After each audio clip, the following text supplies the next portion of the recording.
Scan for Sovi, your AI bestie. I got your back. Vanderlandia faces a recessionary gap of $50 million.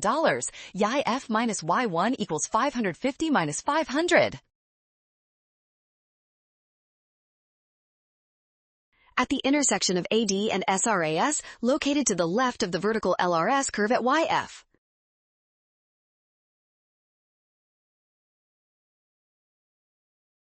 Prices, shifting the SRS curve rightward until full employment is restored at a price level lower than PL1.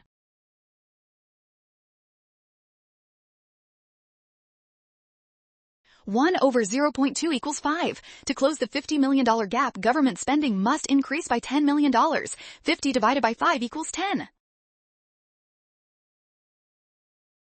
Great job working through that. Scan the code. You can learn better with Sovi. Watch out for sign errors and always double check each step carefully.